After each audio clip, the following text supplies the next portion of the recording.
বন্ধুসকল হলিউডৰ 7 কোটিত বনোৱা এখন চিনেমাই $379.5 ইনকাম কৰিবলৈ সক্ষম হৈছে ৱৰ্ল্ড ৱাইড। যদি ইণ্ডিয়ান ৰুপিজত চাব লগা হয় তেনেহ'লে 3628 কোটি ওচৰে পাজৰে।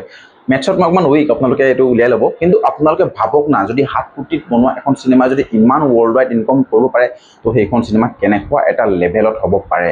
মই সঁচা কথা কৈছোঁ, এইখন চিনেমা চাই মানে মোৰ একদম ফাটি গৈছে। মই চাই দিলোঁ হলিউডৰ ফালৰ পৰা অহা অবচেছন, যি নেকি মে 15 তাৰিখে ৰিলিজ হৈছিলে আৰু ইণ্ডিয়াত ৰিলিজ হৈছিলে 29 মে'ত। কিন্তু সঁচা কথা ক'বলৈ গ'লে চিনেমাখন এনেকুৱা মানে ঝাকাছ হাৰ্ড লেভেলৰ ইউনিক কণ্টেণ্ট ৰাখিছে, মই আপোনালোকক মানে কেনেকৈ মানে বুজাম মই ভাবি পোৱা নাই। মানে মই সেইখন চিনেমা চোৱাৰ পিছত মই গোটেই হিলি গ'লোঁ, মোক কঁপাই দিলে। মানে এনেকুৱা চাইক'লজিকেল ডাৰ্ক থ্ৰিলাৰ এখন মুভি, যি নেকি আপোনালোকে চাই একদম বহুত বেছি ভাল পাব। সঁচা কথা ক'বলৈ গ'লে মই এনেকুৱা টাইপৰ মুভি চোৱা নাই, ইমানবোৰ মুভি চাইছোঁ, কিন্তু এইটো যিটো কণ্টেণ্ট অবচেছন চিনেমাখনৰ, তেনেকুৱা কণ্টেণ্ট মই আজিলৈকে দেখা নাই। আপোনালোকে যদি চাইছে কমেণ্ট কৰি জনাব পাৰে।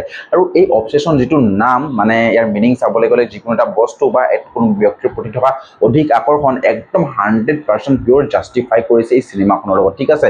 তো মানে এনেকুৱা চিনেমা মানে চাই পেলাই মোৰ মানে মাথা একদম বেয়া হৈ যায়। খালি মই এটা ৱাৰ্ণিং বা এটা এলাৰ্ট কৰোঁ যে এইখন মুভি আপোনালোকে 18+ হ'ব লাগিব। কিছুমান বস্তু একদম ব্ৰুটেল ডাৰ্ক এডাল্ট বহুত আছে, যিখিনি সহ্যৰ বাহিৰত। যোনে চিনেমাখন চাইছে ন, একদম মানে পজিটিভ ৰিভিউ দিছে আৰু একদম ফাৰো লেভেলৰ ৰিভিউ দিছে। কিন্তু মই যেতিয়া ৰিভিউবোৰ চাইছিলোঁ তেতিয়া ময়ো চাবলৈ বহুত ইচ্ছুক আছিলোঁ। কিন্তু মোৰ এতিয়া ৰিগ্ৰেট কি ফিল হৈছে গম পাই নাই, যেতিয়া চিনেমাখন হলত লাগি আছিলে মই চাবলৈ যাব নোৱাৰিলোঁ আৰু অকণমান এলাহো কৰিলোঁ যে মই পাছত চাম। মই চাইছিলোঁ হিন্দীত আহিছে নেকি শ্ব'টো, কিন্তু হিন্দীত অহা নাছিলে, ইংলিছ ছাবটাইটেলতে চাব লগা হৈছিলে। কিন্তু ছাবটাইটেল চাই চিনেমা চাই মই সুখ নাপাওঁ, সেইকাৰণে মই নগ'লোঁ। কিন্তু মই এতিয়া ৰিগ্ৰেট ফিল কৰিছোঁ যে মই সেইখন চিনেমা কিয় নাচালোঁ মানে। তো অবচেছন এখন এনেকুৱা মুভি, যি নেকি আপোনাক প্ৰথমৰ পৰাই গ্ৰিপ কৰি ল'ব। একদম 2 ঘণ্টাতকৈ কম চিনেমা। প্ৰথম যেতিয়া ষ্টাৰ্টিং কৰিব চাবলৈ, আপোনালোকে লাইটলি চিনেমাখন একেবাৰে নল'ব। আপোনালোকে যদি স্কিপ কৰি চাব বিচাৰে বা যদি আপোনালোকে ভাবিছে ষ্টাৰ্টিং হৈছে একো নাই অকণমান যাওক, কেতিয়াও নকৰিব। আপোনালোকে প্ৰথমৰ পৰাই চিনেমাখন এনেকুৱা হাৰ্ড লেভেলত চাব লাগিব, যি নেকি পাছত আপোনালোকে তেতিয়াহে কানেক্টেড হ'ব।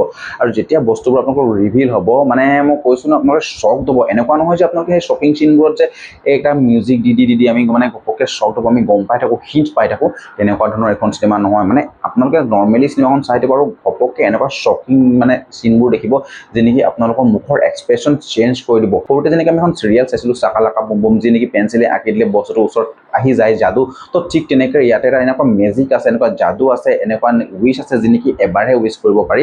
আৰু সেই ল'ৰাজনে যি নেকি থাকে ইয়াতে, বিয়েৰ লাম ল'ৰাটোৰ, সি এনেকুৱা এটা উইচ বিচাৰি লয় যে সেই ছোৱালীজনীয়ে কেৱল তাকে ভাল পাব লাগে আৰু বহুত বেছি ভাল পাব লাগে। তো সেই উইচটো একদম 100% পিয়'ৰ লাগি যায়।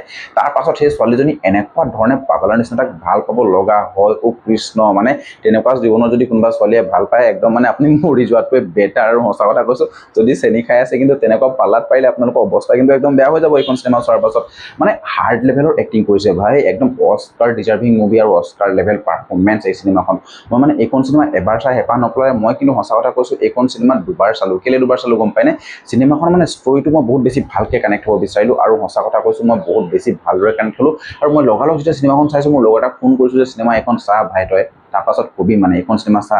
একদম চিনেমা হিষ্ট্ৰীত এনেকুৱা ধৰণৰ এটা কণ্টেণ্ট, ইউনিক কণ্টেণ্ট মইতো আজিলৈকে দেখা নাই। যদি আপোনালোকে চাইছে কমেণ্ট বক্সত কমেণ্ট কৰি জনাই দিব। তো এইখন চিনেমাক বহুতে আমাৰ বলিউডৰ কৃষ্ণা কোটে চিনেমাখনৰ লগত কিছুমান চিন কম্পেয়াৰ কৰিছে, বাট মইতো তেনেকুৱা ধৰণৰ একো দেখি নাপালোঁ। এইখন অকণমান love story drama psychological thriller type movie হয়, যি নেকি বেষ্ট কৰে এটা এনেকুৱা কাহিনীৰ ওপৰত, যিটো কাহিনী আপোনালোকে চাই শ্বক হৈ যাব। মানে কিমান ব্ৰুটেল দেখুৱাব পাৰে, কাৰোবাক কিমান বেছি কেনেকৈ ভাল পাব পাৰে, আৰু সেই ভাল পোৱাৰ পৰিণতি কি হ'বগৈ পাৰে, এই চিনেমাখন চালে আপোনালোকে ভালকৈ বুজি পাই যাব। আৰু লাষ্টৰ এণ্ডিংটো অ' মাই গড, মানে টোটেলি একদম মাইণ্ড ব্লাষ্ট। মইতো একদম শ্বকড হৈ গৈছোঁ। আৰু মে বি ইয়াৰ যদি ছেকেণ্ড পাৰ্ট আহিব লগা হয় ন, মই সঁচা কথা কৈছোঁ, মই যদি একদম হলতে চামগৈ আৰু ফাৰ্ষ্ট ডে ফাৰ্ষ্ট শ' মানে চিনেমাখনে ডিজাৰ্ভ কৰে। কিন্তু যিমানটো পাইছে 3628 কোটি চামথিং যিমান পাইছে, এই চিনেমাখনে কিন্তু ডিজাৰ্ভ কৰে। তো আপোনালোকে যদি এইখন চিনেমা নাই চোৱা, একদম শ্বক। মই কৈছোঁ নহয়, একো মই বেছি চিনেমাখনৰ কাহিনীৰ বিষয়ে যদি ক'বলৈ যাওঁ ৰিভিল হৈ যাব। মই সেইকাৰণে বহুত বেছিকৈ কাহিনীবোৰ কোৱা নাই। জাষ্ট এটা লাভ ষ্টৰী আছে, যেনেকৈ ল'ৰাটোৱে বিচাৰে ছোৱালীজনীক ভাল পোৱাটো, আৰু ছোৱালীজনীয়ে মানে সেই উইচটো মানে যেতিয়া ছোৱালীজনীৰ গাত লাগি যায়, তাৰপাছত সেই ভাল পোৱা কিমান পৰিণতিলৈ গ'লে, কিমান বেছি মাৰ্ডাৰ, খুন খাৰাপ বা ব্ৰুটেলি বা কিমান জেলাচি ফিল হৈ পেলাই কোনটো লেভেলত যাব পাৰে, আপোনালোকে সেই বস্তুটো চাই একদম মানে পাগলা হৈ যাব। বহুত দিনৰ পাছত এনেকুৱা এখন মুভি চাইছোঁ, যি নেকি মই 100% আপোনালোকক ৰিকমেণ্ড কৰিম যে এইখন মুভি চাওক। খালি এটা কথা কৈ দিছোঁ যে 18+ এডাল্ট চিন অলপ আছে আৰু ব্ৰুটেলি বহুত আছে। তো সেইকাৰণে অকণমান ফেমিলিৰ লগত এইখন আপোনাৰ চাব নোৱাৰে। যে আপোনালোকে যদি হলিউডৰ চিনেমা ভাল পায়, চাইক'লজিকেল ডাৰ্ক থ্ৰিলাৰ মুভি ভাল পায়, এইখন আটাইতকৈ বেষ্ট মুভি ৰিচেণ্ট টাইমছত আপোনালোকে চাব। আৰু কমেণ্ট বক্স খোলা আছে, কমেণ্ট কৰি জনাব যে আপোনালোকে যদি চাইছে কেনেকুৱা পাইছে, আৰু মোৰ ৰিভিউটো কেনেকুৱা পালে আপোনালোকে জনাবলৈ একদম নাপাহৰিব। তো লগ পাইছোঁ নেক্সট ভিডিঅ'ত। আজিলৈ বাই বাই।